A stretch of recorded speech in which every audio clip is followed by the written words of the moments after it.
Well, people in the cemetery business sometimes like to joke that their customers never complain. The people who are buried there, that is. They don't complain, but the family members they leave behind sure do when the graveyard doesn't meet their expectations, which is the case at One Midstate Cemetery. Seth Kaplan live with that story. Seth. Yeah, Dennis, Valerie, we heard from folks whose loved ones are buried at Newport Cemetery in Perry County, including a young loved one of someone who died too young.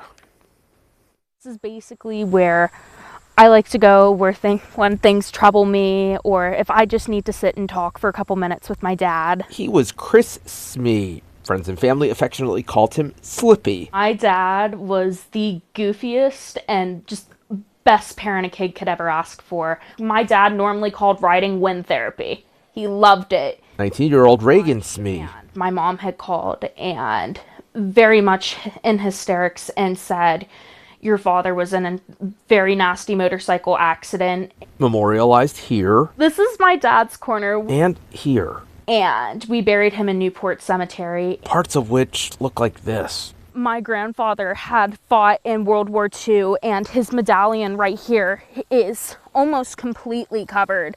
And it is so hard to read, and I can barely make out the grave itself. Her dad's grave looks great right now because the family did this. Of course, I go away to college, and I can't take care of it during the year. Whose job is it to keep the place? The groundskeeper. So we went to see the groundskeeper, Steve, whose own family has been keeping these grounds a while. My dad put up with this for 52 years. We have to get permission to do this and do that. And he says it's a resource problem. how the hell am I supposed to dig holes with something like this? I'll be happy to stay here as long as I live to do the stuff.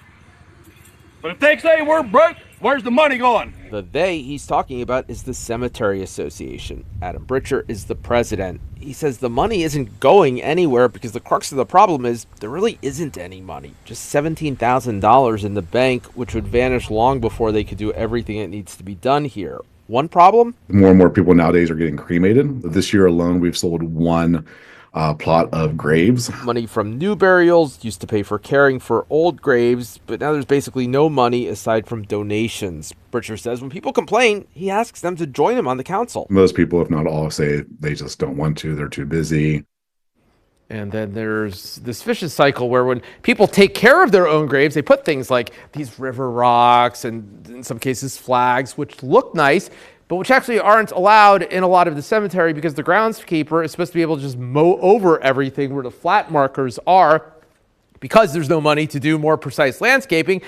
But the big mower is broken, and families say this is them doing what they can to take care of the place. Hi, I'm Eric Finkenbinder from ABC 27, and we're excited to announce the new ABC 27 News Plus app. Live stream newscasts or watch content on demand. This is different than the ABC 27 app on your smartphone.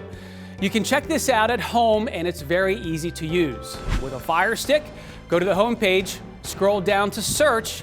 From there, enter ABC 27.